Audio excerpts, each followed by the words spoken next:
Just win, baby.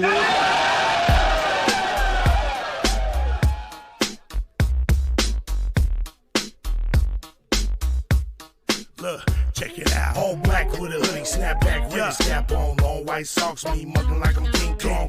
With them all black Chuck Taylors. West side and this bitch yelling Raiders. Thuggin', cause we know with it. Motherfuckers like y'all suck, but we don't give a fuck, nigga. We deal with it. Jaw jacking, getting nigga fucked up with the quickness. Parking lot squabbles, giving nigga the business. Shh, quiet, the fuck you mean? We yelling Raiders, bitch. Like fuck your team, you wanna talk your shit. Get sad like Scream Stadium, take off, nigga. Homicide scene. Oakland to LA, LA to Oakland, Las Vegas, Sin City, steady smoking. Raiders looking to get another ring like fuck y'all haters, nigga, y'all know what I mean. We yelling Raiders, bitch, y'all know what's up, like Raiders, bitch. We did two niggas up like Raiders, bitch. I show no love like Raiders, bitch. Nigga, we don't give a fuck, Raiders, bitch. Y'all know what's up, like Raiders, bitch. We did two niggas up like Raiders, bitch. I show no love like Raiders, bitch. Nigga, we don't give a fuck. With so much drama in the big LV, it's kinda hard being Yaya or end up C, but I somehow, some ways keep dropping these Raider hits like every single day. May I sip on this Henny while these haters pay attention and my name stay bitchin'. I'ma stay G'd up like a silver feed up and tucked as a burner just in case it eats up. But I'm humble, 10 toes down to never stumble. Keep doing Raider music, imitating, never double. It's like everywhere we go, it's like the same old shit. Here Raiders just suck, y'all can suck my dick. It's a nation just to prove, no need to consume, win, lose, or tie. Raider Nation keep moving, top to the bottom, bottom to the top. It's Raider Nation all day till the casket drop. We yelling Raiders, bitch. Y'all know what's up, like Raiders, bitch. We did two niggas up like Raiders, bitch. I show no love like Raiders, bitch. Nigga, we don't give a fuck, Raiders, bitch. Y'all know what's up, like Raiders, bitch. We did two niggas up like Raiders, bitch. I show no love like Raiders, bitch. Nigga, we don't give a fuck. Welcome in this bitch like nigga, what's happening? With whiskey in my cup, turned up, Raider Nation hella active. Watch what you say, watch the yapping, nigga, don't get your ass kicked. We about that action, I'm a goofy nigga, but I ain't no goofy nigga. Fuck around and find out, he doing a two-piece nigga. Everybody knows me, soon as I hit the scene. They like, Raiders, bitch, nigga, fuck your team. Champions Club, I am the one. VIP access, we do what can't be done. I do what I do, nigga, that's on the daily. Talking hella shit, give a fuck if they hate me. Only one nation, Raider Nation, and it's evident. Any other nation is irrelevant. Commitment to excellence, just win, babies, what we telling them. Shout out to the nation, you know I had to represent. We yelling Raiders, bitch, y'all know what's up, like Raiders, bitch. We did two niggas up like Raiders, bitch. I show no love like Raiders, bitch. Nigga, we don't give a fuck, Raiders, bitch. Y'all know what's up, like Raiders, bitch. We did two niggas up like Raiders, bitch. I show no love like Raiders, bitch. Nigga, we don't give a fuck. Raiders! What is up? What is up, Raider Nation?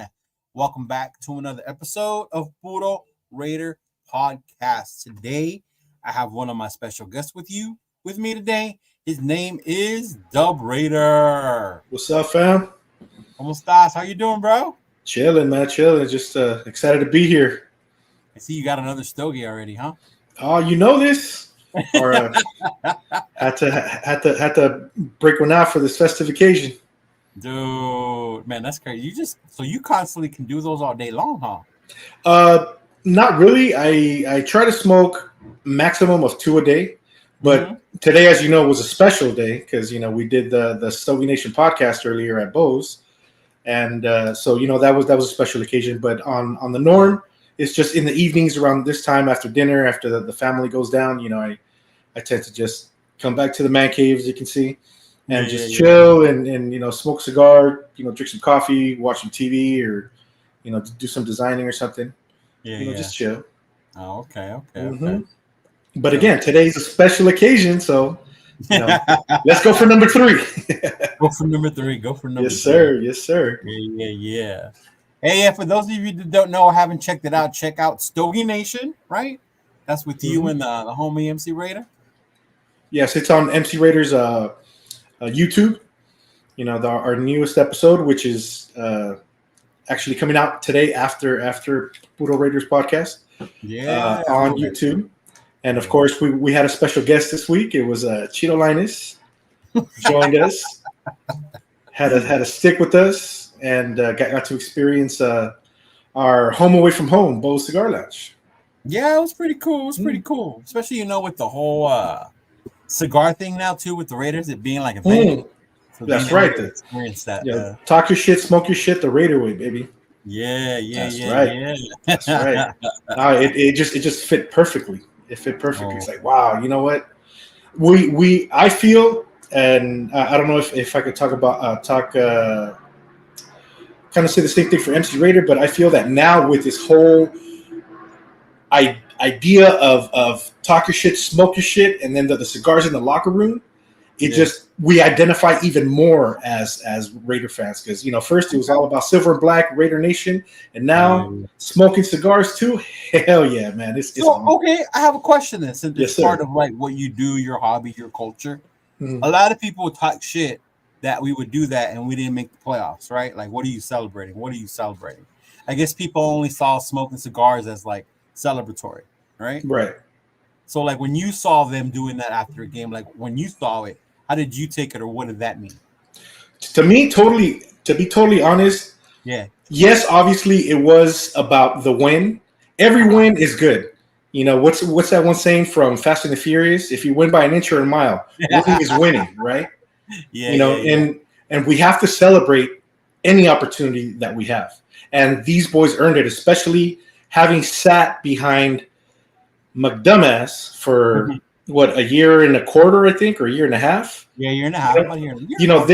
They needed to celebrate. They needed to vent. And you know what? More power to them, man. More power to them, because look what happened. It revitalized the team. It made them want to be out there and be a Raider and show the fans that, you know what, we're not giving up. Right. See, and I like that. And I remember that when at that first game, and then they did it after he left and they won. And then I remember we kept doing it after the wins, and people were talking shit like, "Why are you guys doing it? Y'all didn't win nothing," stuff like that, right? Right. Well, I don't know how long they've been Raider fans, if people were thinking this way, because we've had a tough time.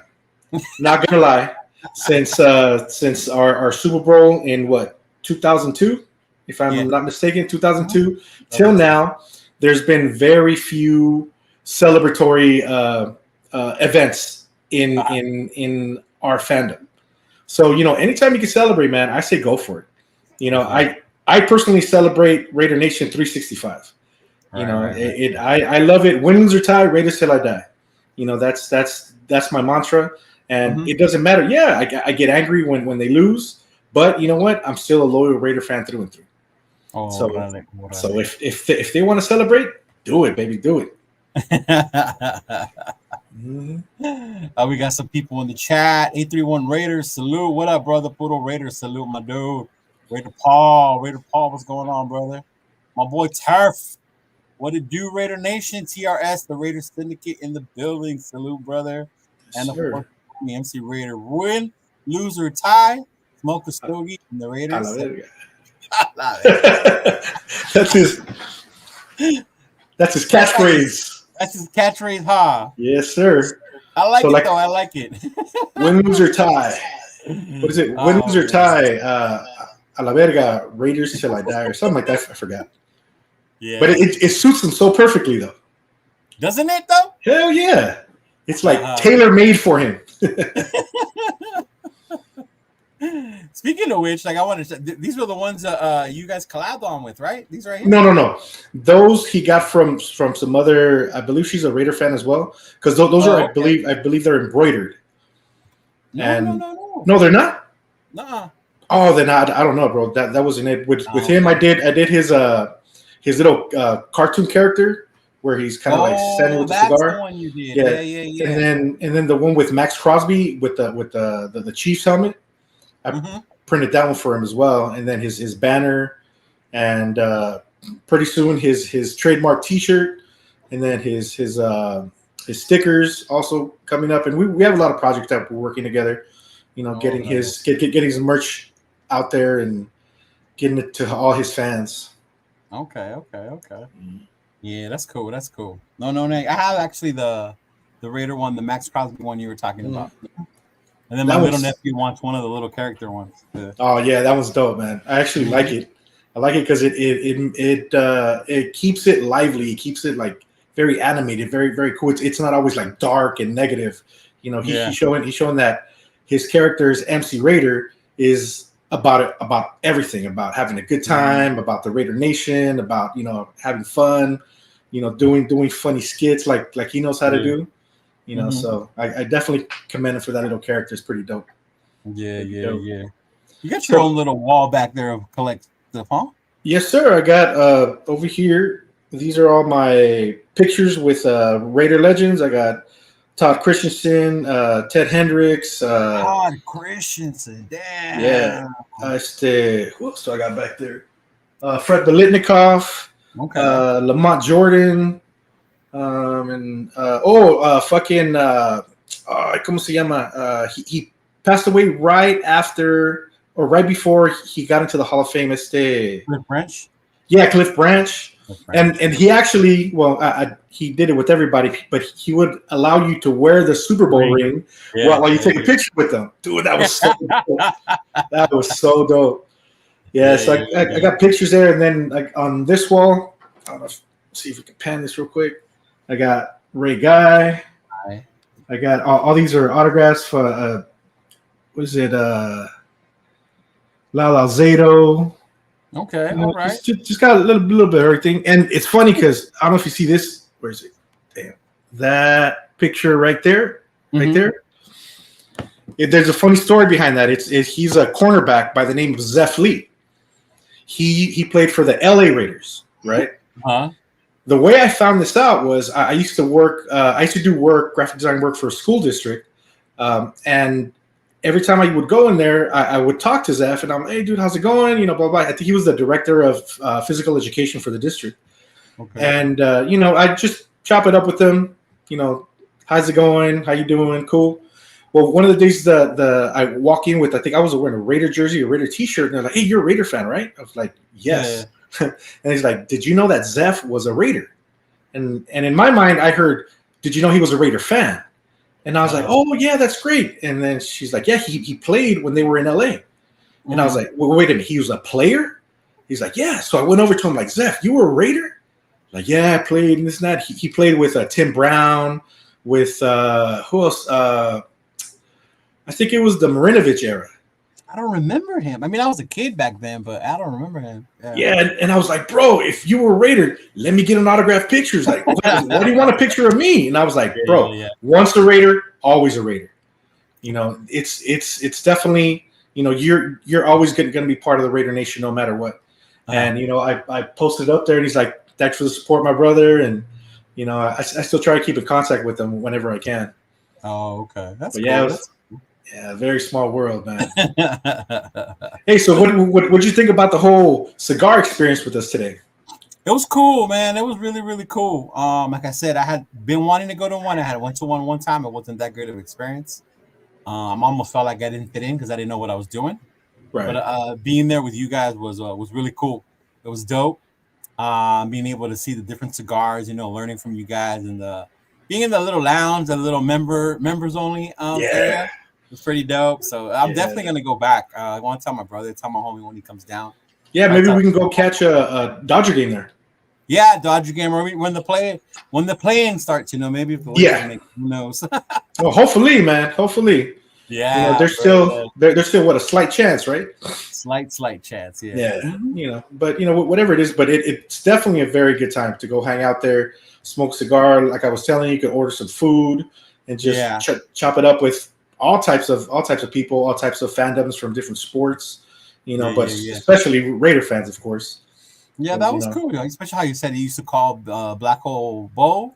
Yeah, it was the Black Hole at Bose. At Bose, there you go. Yeah, we actually had to change it because the original name that we came up with was Bose Black Hole, right? Yes. I would be like, whoa.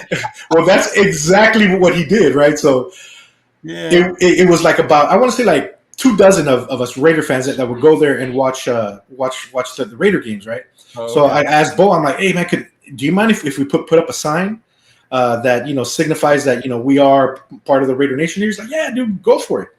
So I made a sign that said Bo's Black Hole. And I posted it up, and I'm like, check it out, Bo. What do you think of the sign? And he reads it. He's like, oh, that's cool. He takes 3 steps, stops, turns around. And he's like, what does that say? And I was like, and immediately when I saw his facial reaction, I was like, oh my God, I got it at that moment. I'm like, I'm sorry, Bo. I apologize. So I took it down. The following week, I put the black hole at Bo's. And he's like, okay, that's cool. That's cool. I will definitely keep that up. But that's man. Funny, dude. Yeah, and this was maybe like 6-7 years ago, and to this day he still talks about it. Anytime a Raider fan comes in, he still tells the story. Can you believe what these guys did? They put Bo's black hole. Oh yeah, I would tell it too. Are you kidding me? Yeah, man. It was hilarious. It was hilarious. Oh my God. But when you said that, it was just that's what you guys called it, but like referencing the black hole in Oakland, right? The black hole, correct? Yeah, because a lot of us couldn't make it to games in Oakland or in Vegas, so we would just hang out there, and because it was all blacked out because everybody was wearing their Raider gear, we called it the black hole at Bo's. Yeah, so it was a lot of fun, man. It was definitely a lot of fun. Raymond Solis, what's up, brother? Hey, how's it doing? SoCal Sal, my dude. Salute that real Dub Raider. He says you have one with OJ too, bro. Is that true? What's that? MC Raider says you got a picture back there with OJ. Nope, nothing there. We Raider, what's up, bro? Thank you for stopping by. Raider Paul. Man, I don't know why this dude hates the Dodgers so much. I guess the Raider needs to chill. He's an LA boy. Yeah. Well, I tried talking to him, telling him, hey, man, we need to support all the LA teams. And he's like, nope, not baseball. Well, okay. So you bring that up. To me, that's a city thing. You think about it. We don't support the LA football teams. Well, if I wasn't, well, technically, now that I think about it, I am, and I did. Well, because, there were the Raiders, yeah, they were the Los Angeles Raiders. That's when I became a fan. So that I guess in my mind it still stands as following my LA team that went to Oakland and now to Las Vegas. Okay. But am I going to support Chargers? Hell no. Am I going to support the Rams? No. Nah. No. Not even on a cold day in hell, man. Yeah. Never. It's Raiders or nothing. My boy Randy, what's up, brother? Raiders. And then we Raider says, I go to Dodger games for the food. You know what? I used to go for the Dodger dogs, but after freaking Foster Farms contract got canceled, they don't taste the same, bro. Right? They don't taste the same. No. I But we were talking earlier about the team, about so far what we've done, things of that nature. So based on like what you've seen, been following some of the moves we made right now, what would you say are like the team? What are the major needs? Well, obviously, the popular choice is the quarterback. Because not a lot of people have a lot of confidence in AOC. But he didn't. He got pushed into the fire, so he didn't do too bad for the situation he found himself in. Okay. So like AP said, we got to give homeboy a chance, at least to try. And we already have a Minshew as backup. Right. Do we pull the trigger and try and go for a star quarterback? Definitely. Because we need that future quarterback for the next decade. To be there, to be our leader for our team. You don't think Aiden O'Connell can do that? I don't know. That's the thing. Okay. It can be. It could be a possibility. Because he did show a lot of heart, but with the way the league is now, where it's more about that mobile quarterback, the one that runs out of the pocket and does all those like nifty no look passes, and I don't want to say his name, but you know who I'm talking about. If everybody's emulating that, that's I guess like the popular choice. You know, the whole pocket presence quarterback. It's they feel it's yeah, it is. Yeah. And then after obviously the quarterback, linebackers, definitely in the linebacking core, man. Because you know, we got the defensive end, we got the defensive tackle, but we need something in the middle, and then obviously solidify the cornerbacks, all the DBs as well. You know, because if there's enough rush to keep the quarterback on his toes, you know, we really don't have to worry about the back end. But in that slight occasion, when the quarterback does have the time to throw the ball deep, we need to have those speedy runners out there blocking and intercepting the balls. All right. So Renee, you agree with what most say about a quarterback, right? Right. Like that.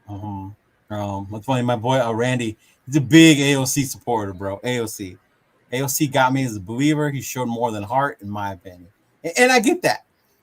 We talked about that on Sunday. You said you tuned in on Sunday when we did the Raiders Syndicate show. One of the things that somebody brought up was that they would want to see, and I saw it in the AP interview. They recently had a little interview with AP right now that they're doing the NFL owners meetings or whatever. Right. And so they had an interview with him.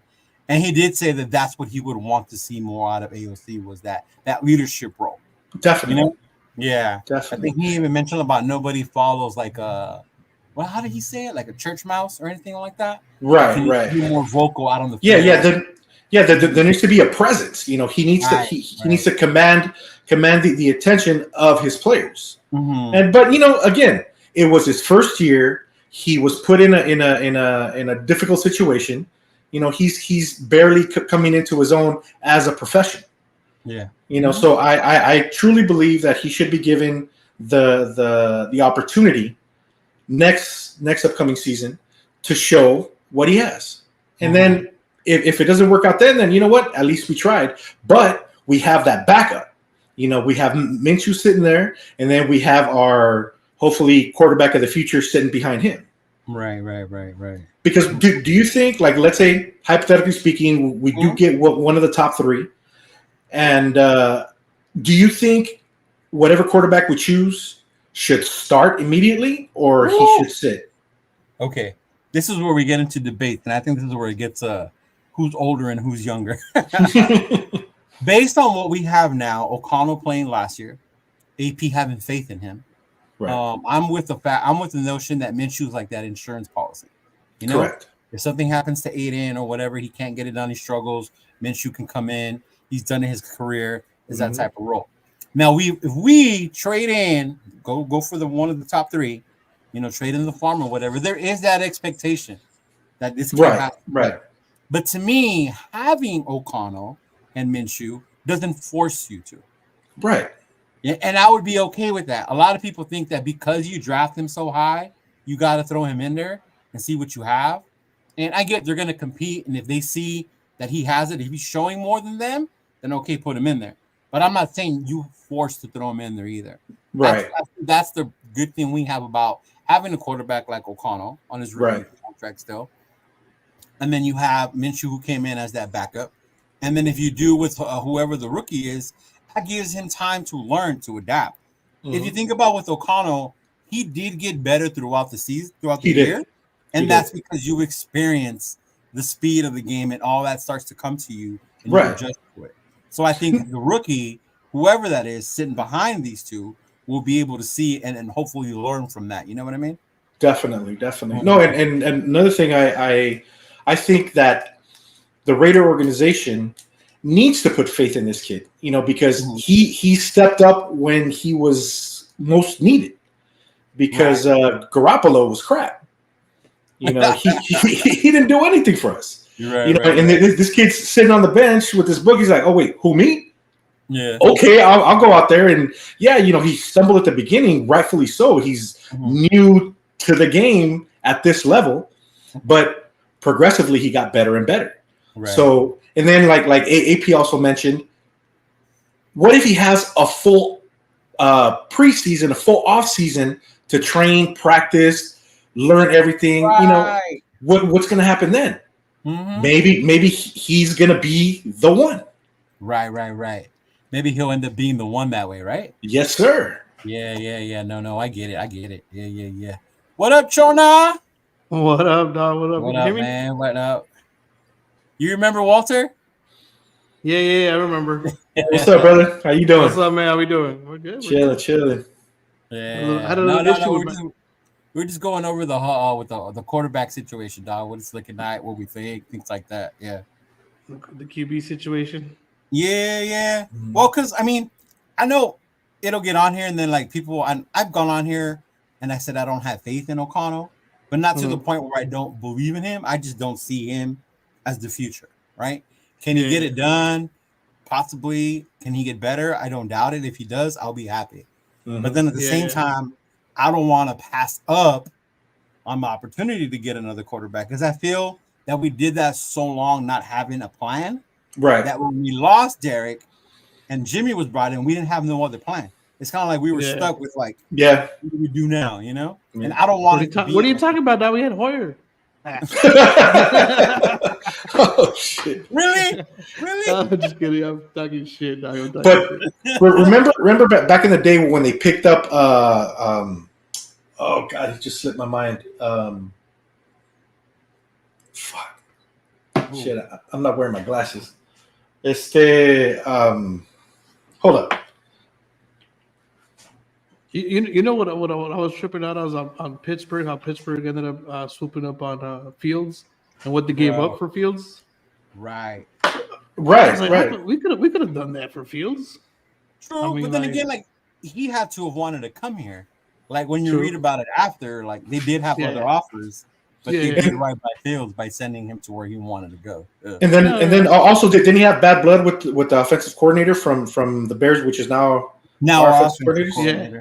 I wouldn't want to do that. Oh, like I was trying to mention, I had forgotten his name, Rich Gannon. Remember when Rich Gannon was first brought into the Raiders? Everybody was like, "Oh, he's washed up. He's nothing. He's a freaking statue." Blah blah blah. And look what he did. Aiden O'Connell's younger, but they're kind of similar in their style of play. But giving the opportunity, Gannon took it.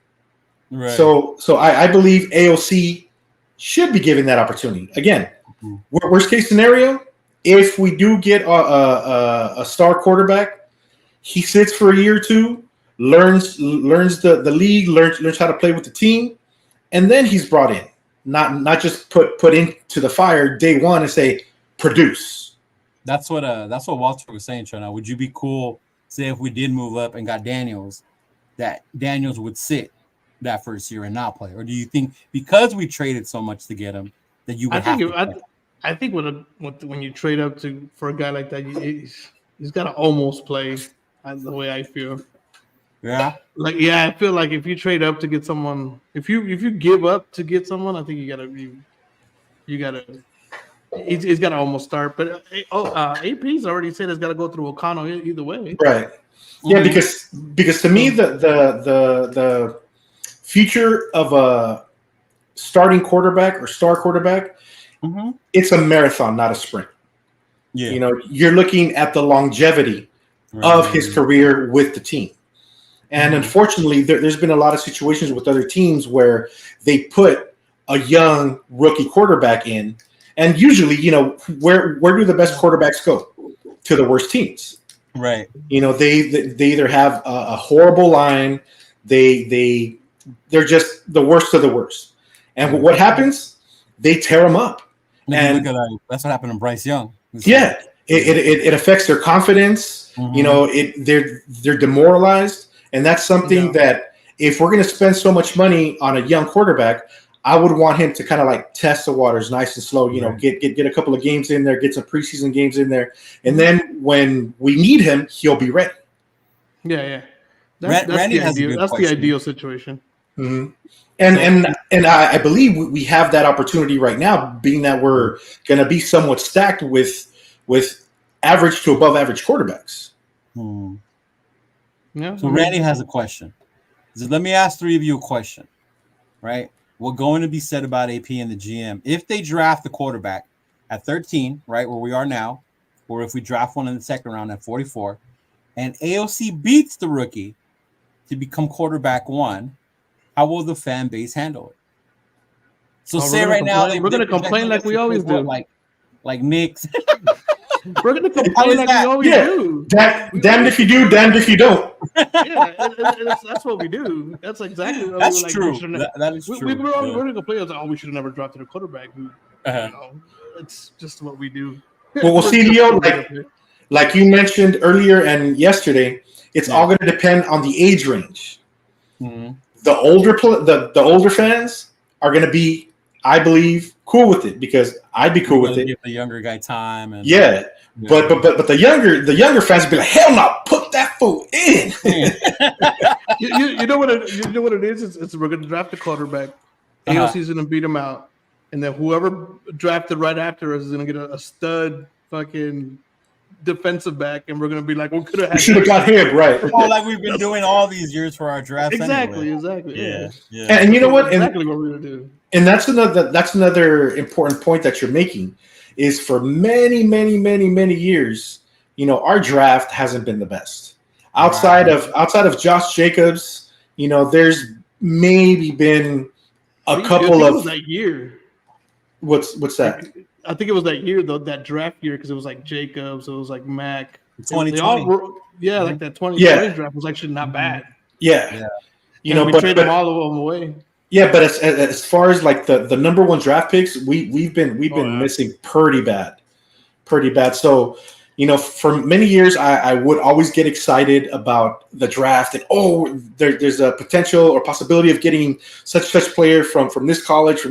Oh, that's great. And then we draft guys, and I'd get all hyped up, and then they'd hit the field, and it's like, damn, here we go again.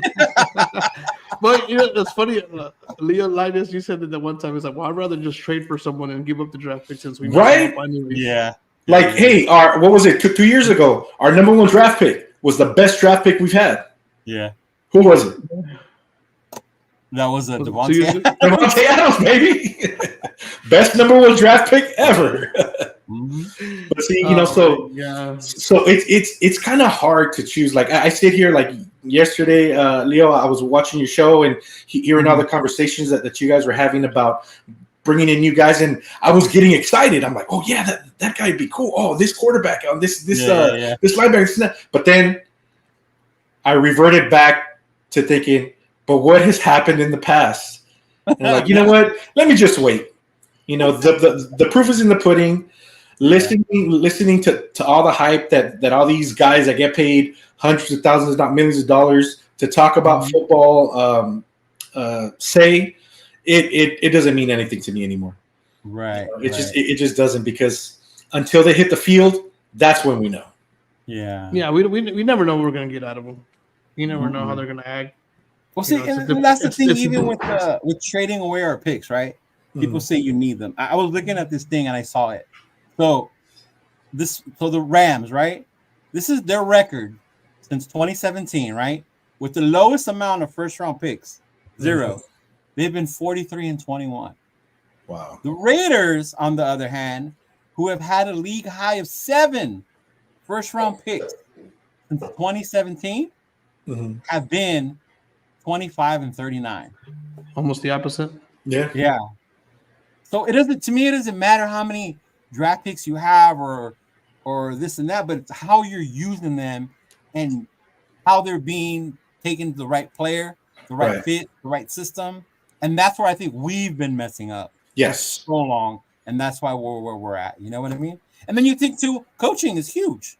Our last coach was a dumbass. He may have been this great coordinator in New England and this and that. But when it came to being a head coach, he was horrible. And he's always been. Always been. Yeah. Always been. I won't take anything away from him from being an offensive coordinator. He did a lot of great things in New England. But what happened with Denver? Burned him to the ground. Right. And then what did he do for Indy? He said yes, nah, maybe not. Maybe not. And then and then he comes to us, and then he turns everything upside down. Yeah. Makes all the players not want to play. Right. How the hell do you not want to play a game that pays you so much money and you have fun out there?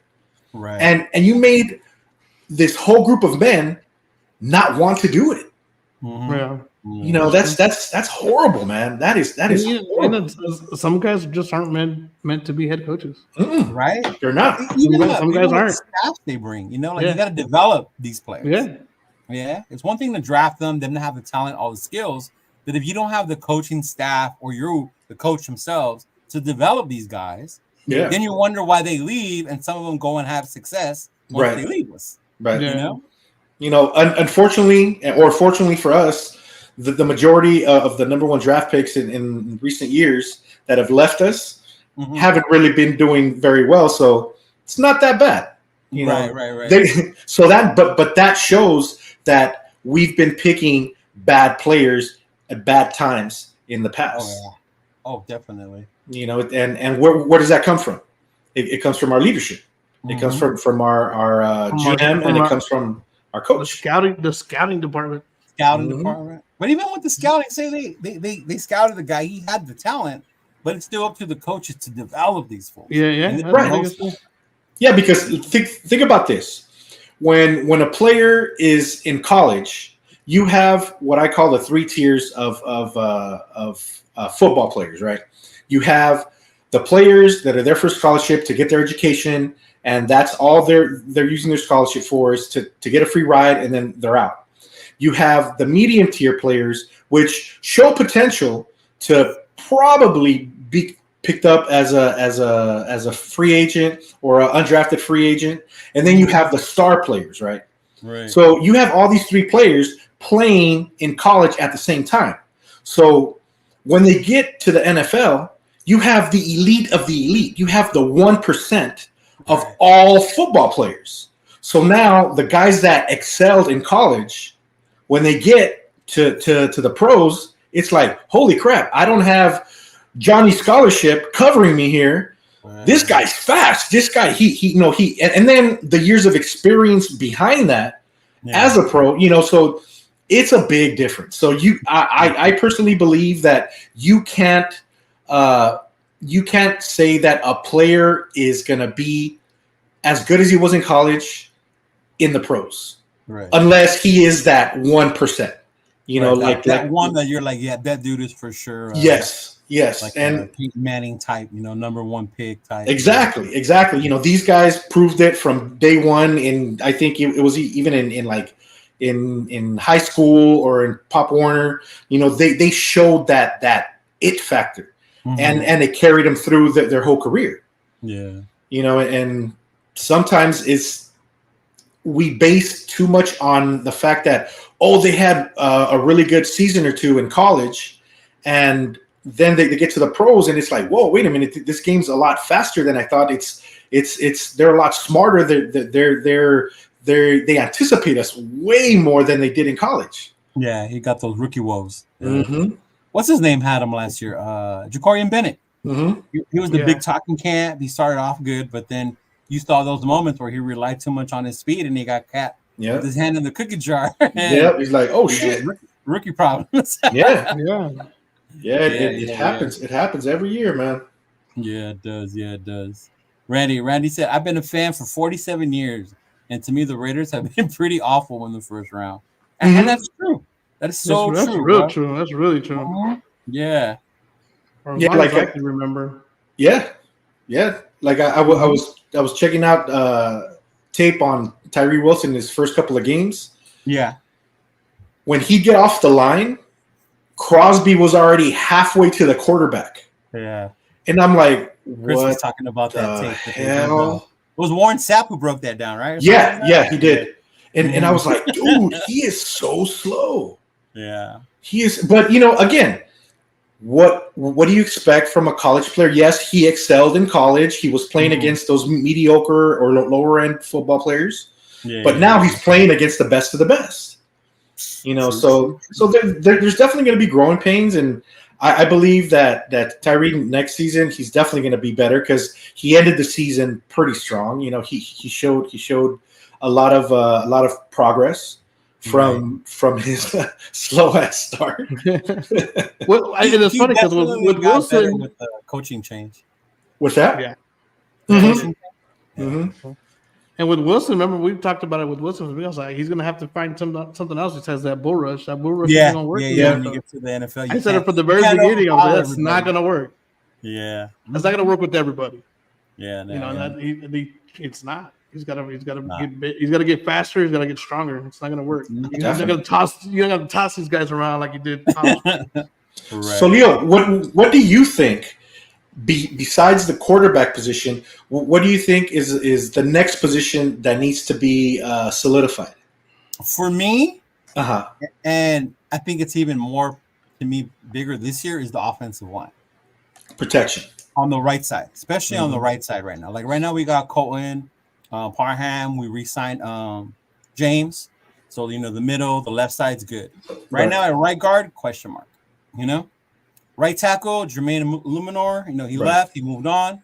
Obviously, the Raiders felt that Mumford could take over. Mm-hmm. We got Dalton Wagner as his backup, but then those are question marks. Those are based on, we're hoping they can fill that role.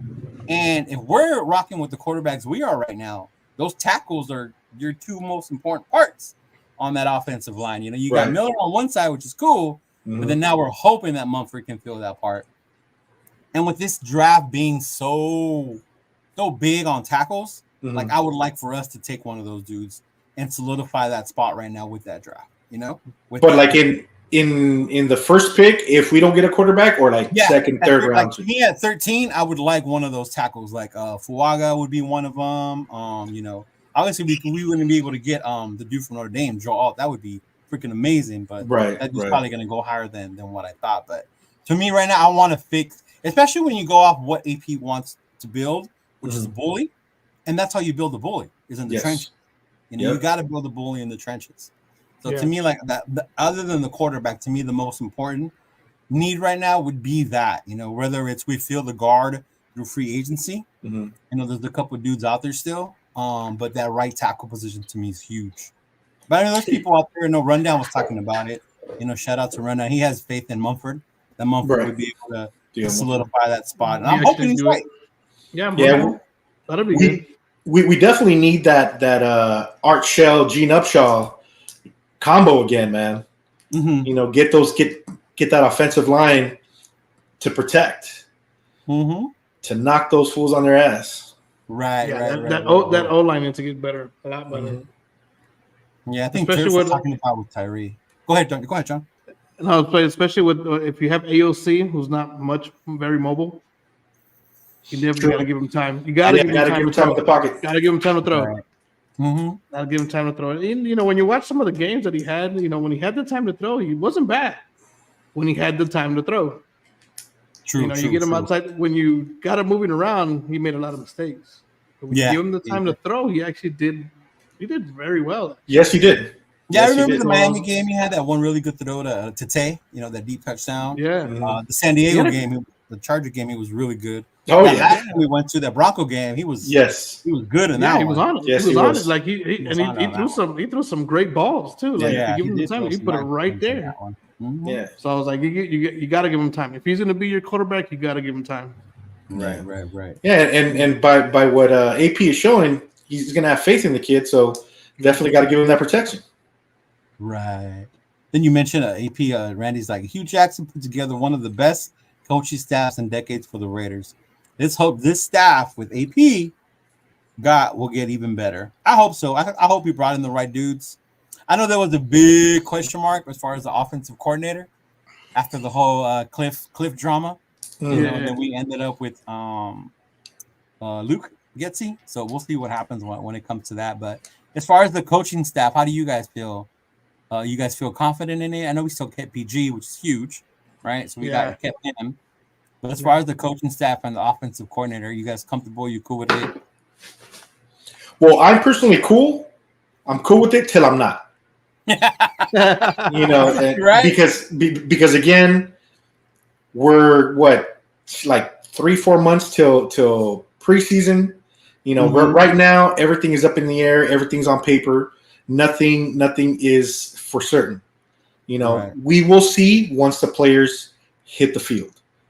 See how they progress, see how the team gels, because obviously if the coaches aren't doing their job, if they're irking the players, if there's they don't have that compatibility, we will see it. Right. But you know what one coach did in another team to what he's going to do with the Raiders, we don't know. Yeah. You know, because it's a different team, different players, different schemes. Everything is different. Yeah, different philosophy, exactly. And then now that AP, he is going to be the head coach. He's not going to be the offensive or defensive coordinator. Right. He is just the leader of the team. That interim title is gone now. You know. What I mean? Exactly. You know, so now it's up to the offensive and defensive coordinators alone to make sure that our team stands out and does what they have to do during the season. Yeah. I know when it comes to the offensive coordinator, people have asked me how I feel. And I'm like, I can't tell you because I haven't seen the offense on the field yet. You know, until like it's week 1, week 2.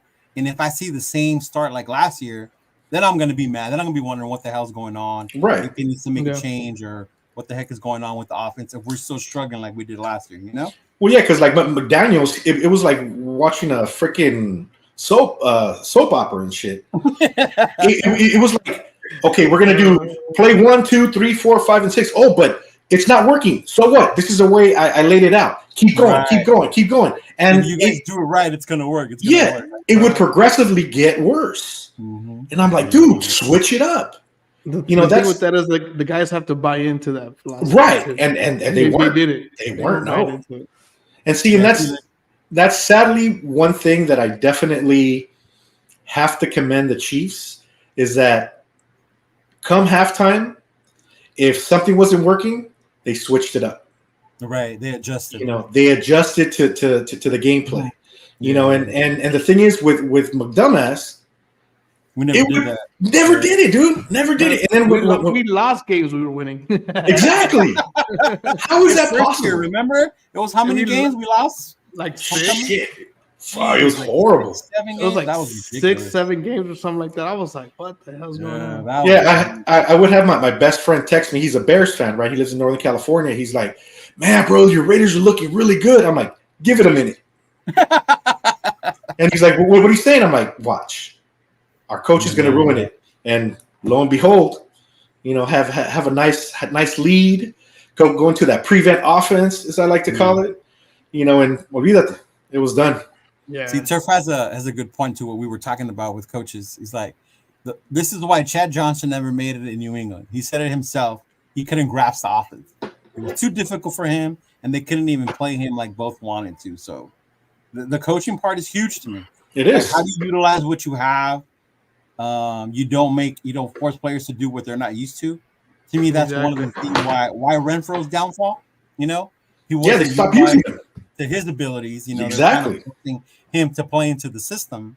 Yeah, as opposed to using what he was good at. You know. See, I think if I was a coach, I'd see what I'm working with. You know, what kind of wide receivers, running backs, you know, defensive line, offensive line, and then play to their strengths. You know. And go that way until you're able to create your team. But if this is what you've inherited, then do what you can with what you got. Yep. They don't know. They want to be like, no, this is my team now, and it's going to be my way or the highway. And right, I didn't like that part. Yeah, you lose the freaking players that way, man. You definitely lost. Yeah, you definitely do. That's why he lost them early too. That Netflix, you know how last year was the quarterback, so this season it's called the wide receivers. Wide receivers with Devontae Adams is going to be in it. You know what? I'm curious to see that first part of it. I'm scared. McDaniels.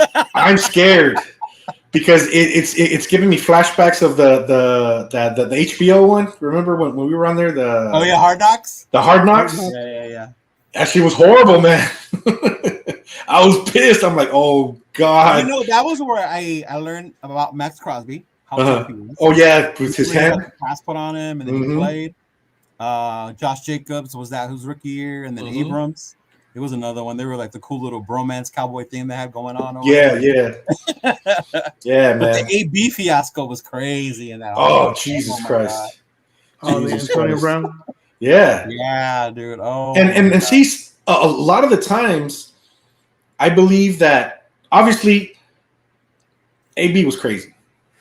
But a lot of the times these networks try to instill negativity for ratings. Oh God, yeah, they got for ratings. So that's what I'm afraid of, and that's why I believe after the quarterback show last season, a lot of teams and a lot of players were kind of hesitant to wanting to be on there because they know that a lot of that stuff happens behind the scenes with the like production or whatever. They make it seem one way when it's truly not that way.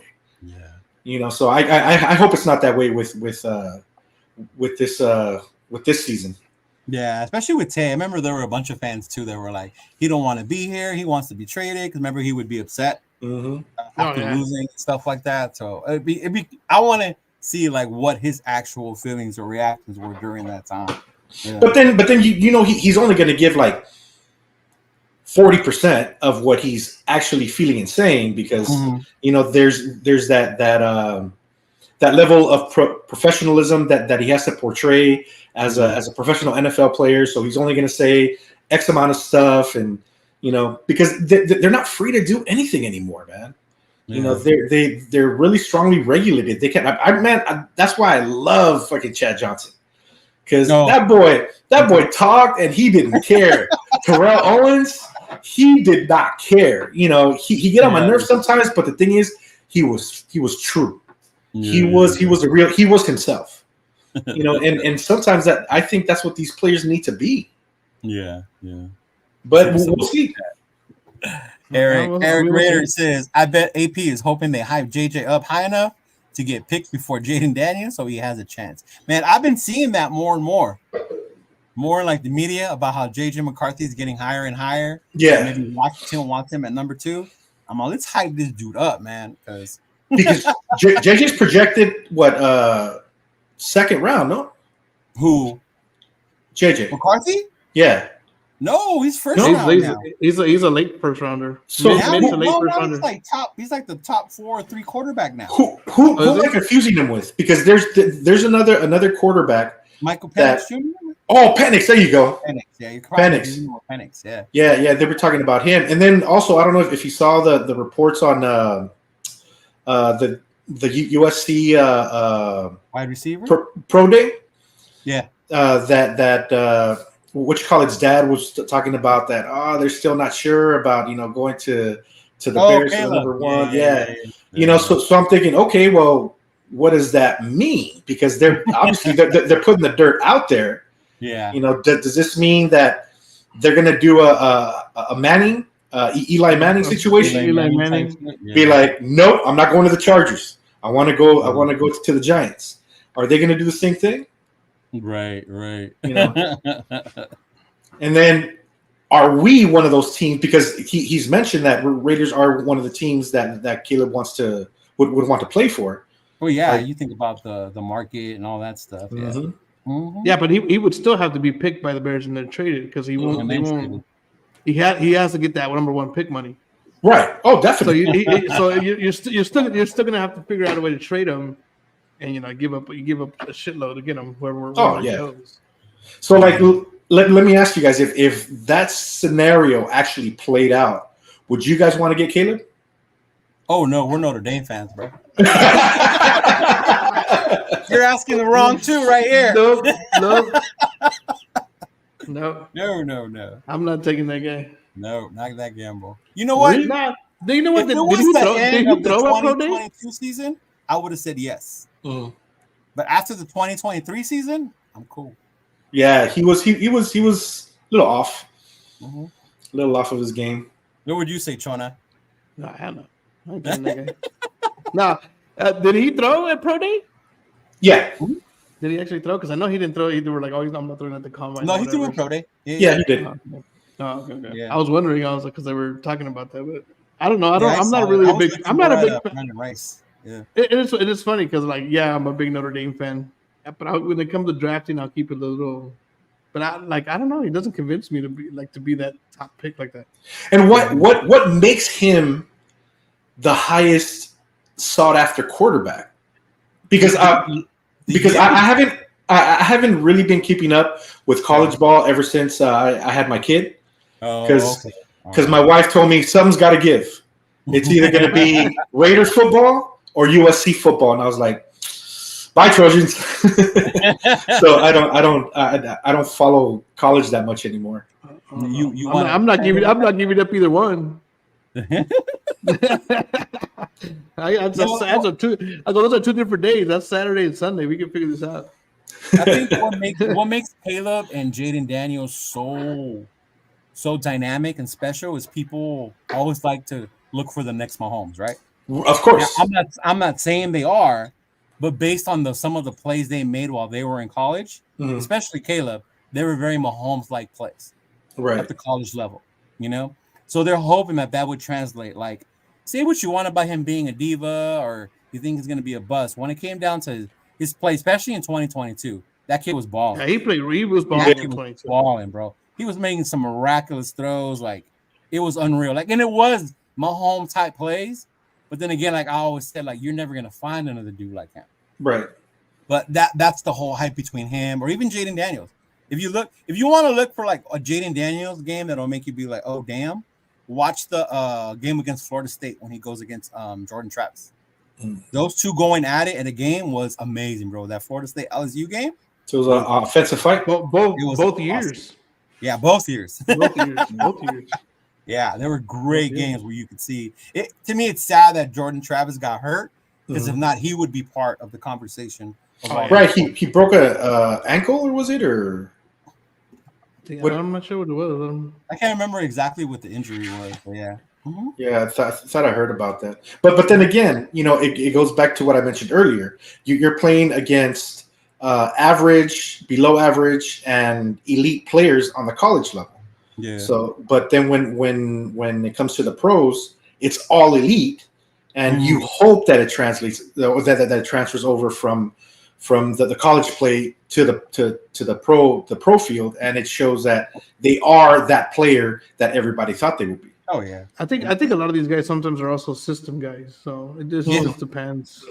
They're in the right system based off their stuff. Because look at like you had CJ Stroud out in Ohio State, and you had Bryce Young in Alabama, right? You know, and Bryce Young looked, you know, great in Alabama. Yeah, definitely. You put him in a different, you know, you threw him out there with the Panthers. It was a whole different story. You know? and see again, that's where my dilemma with picking the best available player against picking need. I don't understand that when you know, like, let's say for example in this situation, the need is of an elite quarterback. You know, why do you pick a quarterback that doesn't fit your scheme? Right. Why don't you pick a player that's gonna be good but fit your scheme as well? Right. You know, I don't understand that thought process. And you bring up a good point, and it's something that I think people will always debate when it comes to the draft. A lot of Raider fans are like, we need a quarterback because we need a future, our division, this, and that, right? Then there's some of us, well, we need to address our need. Like I pointed out, the offensive line, yeah. So to me, it would be a tackle, right? Others are like, you take the best player available, whether that fits what you need or not, because that's the best player. You don't want to miss out on a type player or whatever. So and then all like that's all we say. But to us, it's like, what are the Raiders and their scouting and their board? What does it look like? And what are they practicing? You know, right?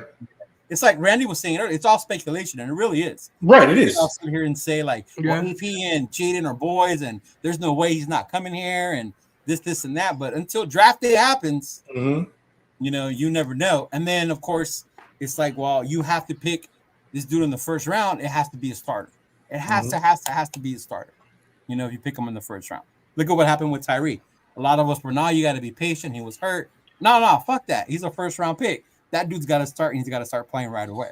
Yeah, but look at what happened with Aaron Rodgers when they picked him up. He sat for how many years? Yeah, but he got to sit behind Brett Favre. Right, but still, that's different though. Yeah, it's because not like he was picking the late round, and Brett Favre was still playing. And that's one thing that Green Bay has done well with their quarterbacks, because they had Jordan Love for a while sitting behind. Yeah, behind Aaron Rodgers. Yeah. But you got to find the guy that's willing to sit there too, because a lot of you guys aren't willing to sit. Well, yeah, because they want to start day one. Yeah, they want to play. So that's another thing. But that's why you have the coaches and the GMs that actually run the team, and are the ones that have to show that leadership of who runs the team and for the betterment of the team. Right. It's not for the betterment of the position of the player. It's for the betterment of the team. But the player's mentality comes into play with that. Right. That's the biggest key is the player's mentality. Yeah. You have Rodgers who was willing to sit behind and wait his turn compared to someone else who's going to leave.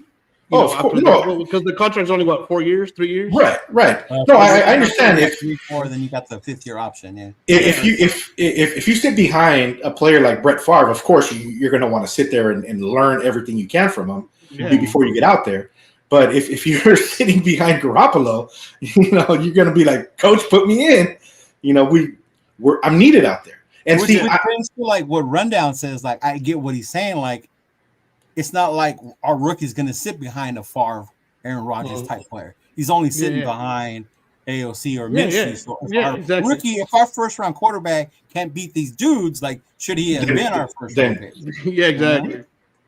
Yep, that's a good point. People are chiming in on the Caleb thing. Randy says no. Williams got too many red flags. And then Raider says that Caleb fell off because Cliff Kingsbury went to USC last year. Big Daddy, what's up, Big Daddy? Big Daddy, what's up, Familia? AP vibe is all over this team. Top 10 porno nasty defense already. A better QB room. Tommy T is quiet, cerebral GM who picks always ballers. Our best days are in front of us, Familia. Hell yeah, that's what I'm talking about. See? Yeah. See? Telesco does have some good picks, man. Yes, he does. Let's just hope it translates this way. Yes, sir. And you know what? The way I see it, at the end of the day, win, lose, or tie, we're still Raider Nation, baby. Yeah. And I get it. Fans are impatient. They want us to win, but I think my frustration when it comes to the nation. You know what it is? We've just been losing for so long. Yes. We've been around for those times. You know what I mean? It's just what it is. It's like, dang, can we get a playoff win? That's it's frustration. Had you moved to Vegas or not yet? The playoff run, or were you just barely moving over there? I was just barely moving over here. It was barely. So it was that year, and my nephews really got into Raider football with us, Walter. Mm-hmm. So we go to this place called Pizza Co. Okay. So they're brand new Raider fans. One's a teenager, the other one's little. So yeah, because I was at the Pizza Co for that Bengals game. Yeah. So that year, that playoff run year that we made, that was their first year of Raider football. So they expected that every year. No, son. Yeah. No. I was like, ooh, kids, I got ooh.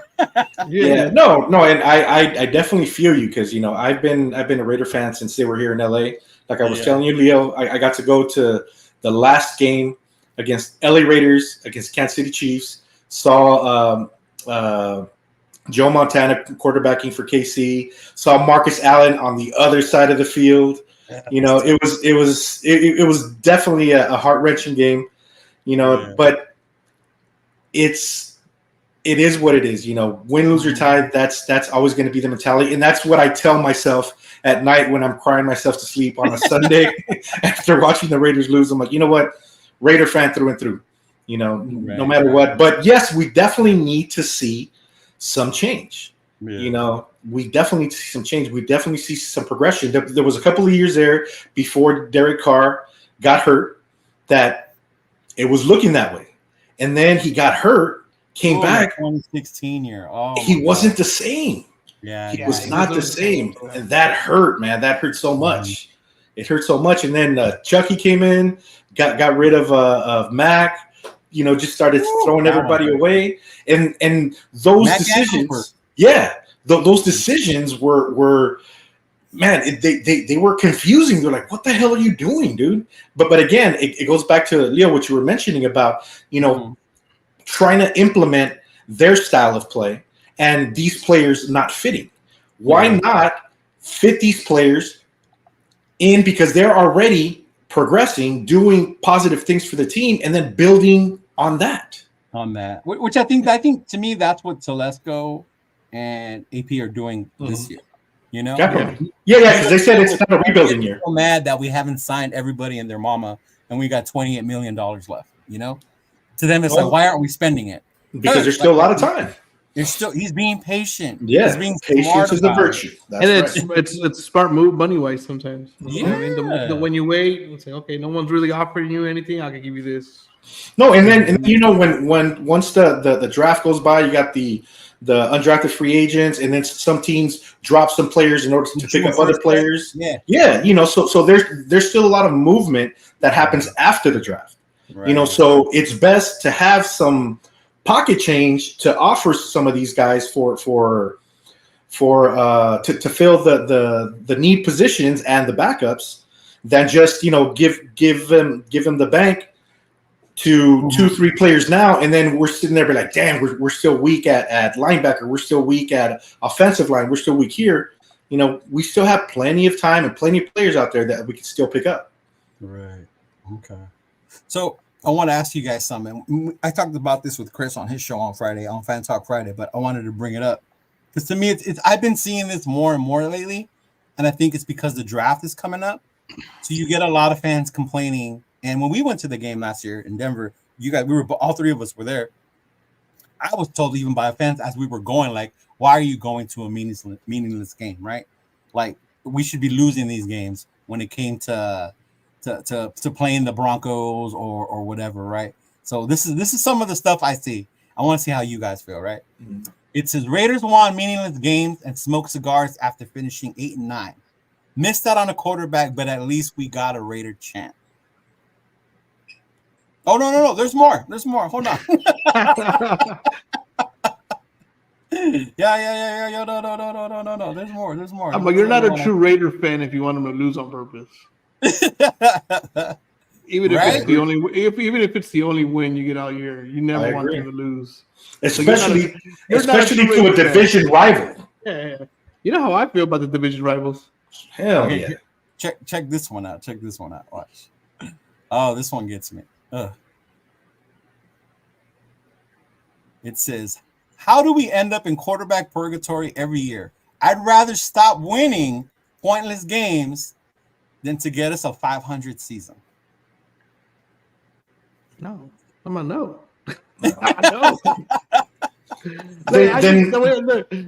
Like I said, you're not a true Raider fan if you want them to lose on purpose. You know what I mean? Right? We want to go out there and win and just be able to talk shit to at least those fans and shit. Yeah, then what's the purpose in competing? There's always going to be winners. There's always going to be losers, but you don't stop competing. Right. That's the whole purpose of organized sports is to compete. You could be the sorriest team in the league, but there's always going to be that game that like, oh man, we beat this team, like KC Christmas. Somebody even said the Kansas City game was a meaningless game. Hell no! That was a Christmas miracle. we were still in the hunt at that time, weren't we? Hell yeah! Yes. Yeah. It ended with the Indy game. Yeah, that's right. The Indy game. Yeah. Like I said, dude, you're not a true Raider fan if you want them to lose on purpose. We're trying to win whatever games we can win. Because I understand the mentality of okay, let's tank the season so we can get up on the draft and pick a better player, but then we go back to the whole thought process of are these players going to do as good as they did in college in the pros? We don't know that. Based on our previous draft picks, we weren't very good at picking good number one players other than Josh Jacobs. So, the history isn't there. It's not it's not a very sound decision to make that choice. Not only that, but have free agents that are coming to our team. Yeah. How do you get them to come when we're all about losing? Right. You know how I feel about division rivals, dude. So I'm another one. Yeah. Yeah, it's like it's a division rival. Like I was like, if we could win those 6 games and lose the rest, I'm happy with winning those 6 games and talking shit to the division. Yeah, like that. Not that I want that, but it's like if I can beat the division, why not? Yeah. See, like the year that the Raiders went to the playoffs. What was it? 2021. that we had the opportunity of going into the playoffs either with the Chargers or the Steelers, right? Right. And we're like, fuck the Chargers. Let's go. Bro. You know why? Because they're the division rivals, even though there's a historic competition with the Steelers, but the Steelers aren't our division rivals. The Chargers are. So we kicked them to the curb. And that was an amazing feeling. That was the thing that I think got me the most, man, when we were going to that Denver game, John. They're like, why are you going? It's a meaningless game. Do you not understand the rivalry between Denver and the Raiders? Like, knowing that we've won, what is it, like 8 in a row against them? Yep. Like, what that means to a Raider fan to be able to tell your division rival that, you know? Like, I don't know. Sometimes I'll be walking around with my sister and her man about like, hey, we got that Christmas game though, right? I'll be running back mouth about that. I was like, hey, my brother's a Chiefs fan. Like, how was your Christmas though? Yeah, that's right. Did you have a good Christmas? No, you did not. Did not. Oh, Myra's here. Myra said, "See, the youngsters are impatient." Yes, they are. They don't know no better though. Yeah. I fortunately got to see the Raiders in their bad times, their good times, and then again their bad times. You know, and I understand that everything's a progress. Obviously, we got the tail end of Al Davis, rest in peace. You know, his choices weren't really good, and then he hands over the team to his son that is not a football mind. Right. And you know, he wasn't prepared to take the reins. And how do you take the reins from an individual as historic as Al Davis? As big as a figure as his dad was. How do you do that, dude? How do you do that? Right? So what do? You run to Chucky. Yeah. Why? Because that's what he knew as a kid. Mm-hmm. You know, so he said, okay, I think our team is going to be in a good position, but then we have these messed up situations that occurred with what's that kid that's in jail now?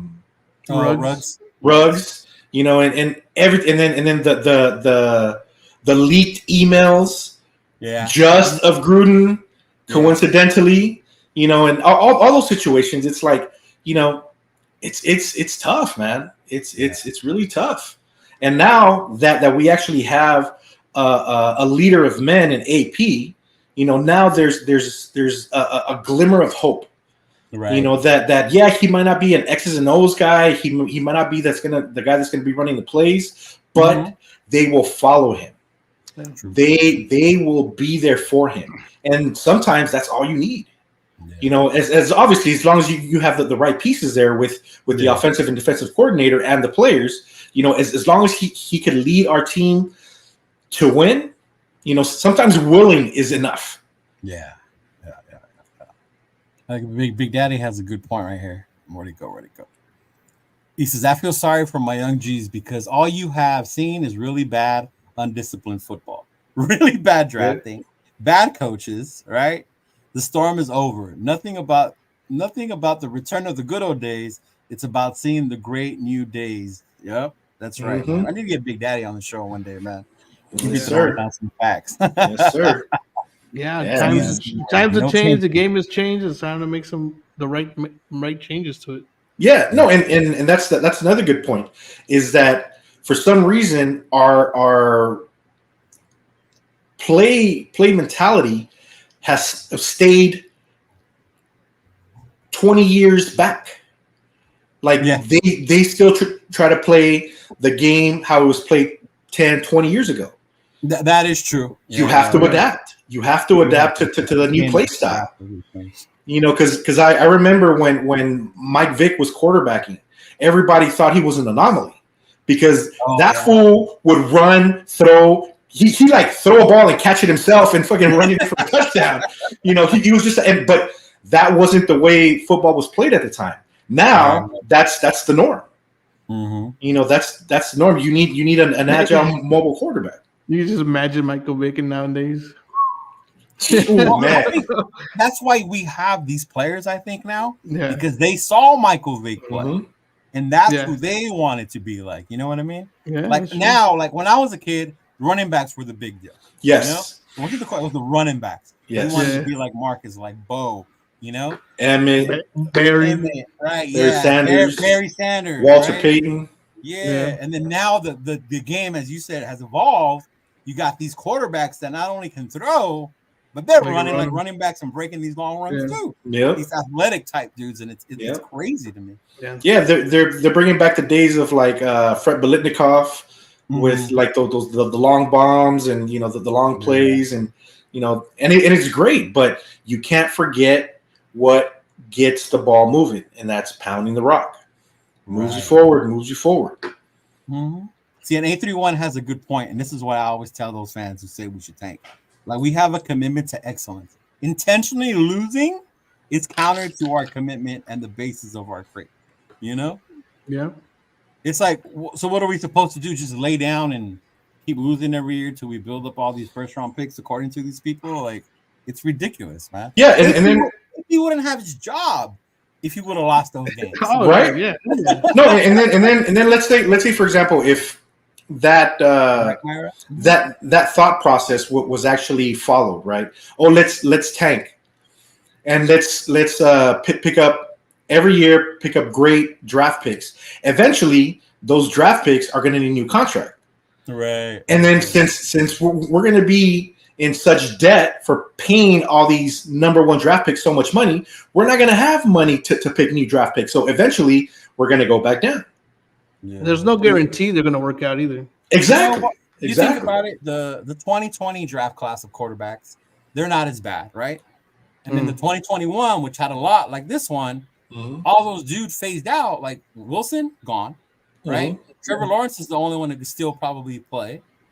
Fields just got traded for a 6th-round draft pick. Yep. So you never know. You don't know. You never know these first-round things. But I get wanting to take the chance. If that's your dude, then do it. So like we're gonna be there draft day, right? We're there, and if we trade up and we get Jaden Daniels, I'm not gonna cry that we did. Right. We did it. We went for a guy. Cool, whatever. But I'm also not gonna hate on my team because they didn't or they couldn't make the move up. Right. Yeah. Well, you know what? Let's speak on Jaden Daniels. That boy, he is great, right? He showed his grit in college ball, but he's a really skinny dude. Right. I have a feeling if he gets hit, they're gonna tear him up. Well, I mean that comes to with time developing and building, because Tua was the same way. Tua struggled in his first couple of years. He got beat up. Lamar was really skinny when he came out. Yeah, that's how Bryce Young looks. Yeah, huh? Bryce Young looks like that. Bryce Young looks like that. Yeah, yeah. He was like that. And that's again going back to what we were talking about earlier about giving them time to develop.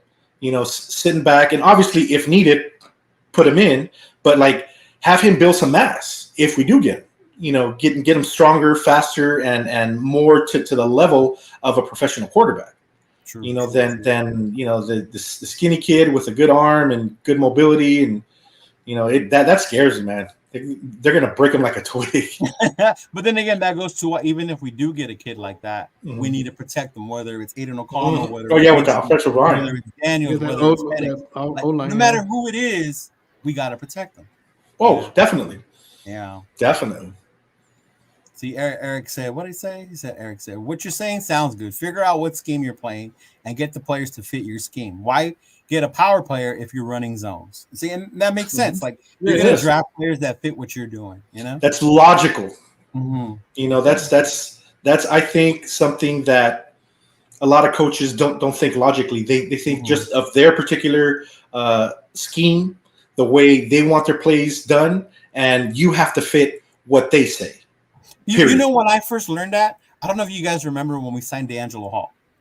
And it was a big signing. He was the big free agent corner coming from the Falcons, right? But in my mind, I was like, but he always played zone. Right. Like, the Raiders play man. Like, this dude always played zone. He's not a zone. He's not a man corner. He came to the Raiders. We made him play man, and it didn't work out. Yeah. Well, the same thing happened with Nobby. Yeah, when he went to Philly. Yeah, when he went to the Eagles, he was trash. Yeah. He wasn't playing man no more. He was playing zone. Yeah, he was playing man. Yeah. So you kind of get that what you're doing and the player's strengths when it comes to that part. Yeah, you gotta play it right. Definitely. He said, Doug Raider, Leo John, my brothers. What's up, my dude? What's up? Yeah, they might. they might have to take their time to get players that fit that scheme. Why get a power player if you're running out? Well, I get it. So I just want to see some improvement. Yeah. Technically, we did improve last year. Once McDaniels left, Yes. Now he's got the full year going. Yeah, now definitely some improvement as the year goes on, getting better. Yeah, so having said that, like, how long, or do you guys have a tight leash, or is it loose for AP as far as the success of the team? Like, do we have to make the playoffs or make a run in order for us to be like, we're going to continue with AP? Or do you guys say like a 2-3 years? And if we get worse, then it's time to move on. The way the defense looks, like we should be competing for a spot. Mm-hmm. I think we should be competing for a spot just like we did last year, because the defense is only getting better. Yeah. And we won games because of the defense. Right. The offense didn't do shit. Right. So, you know what I mean? So I think we should be fighting for a playoff spot. Right. Now, I'm not expecting a Super Bowl run, because I'm not expecting a Super Bowl run. It doesn't, that's not what I'm expecting. But I do expect to compete for one of those spots, at least a wild card.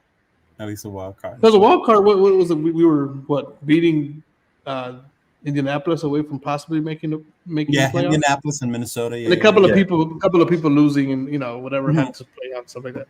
But you're talking about, you did that with a few games with McDaniels. You know what I mean? We were still at the end of the year, we were still competing, even with the first half of McDaniels and then the second half of AP. Now you got a full year of AP.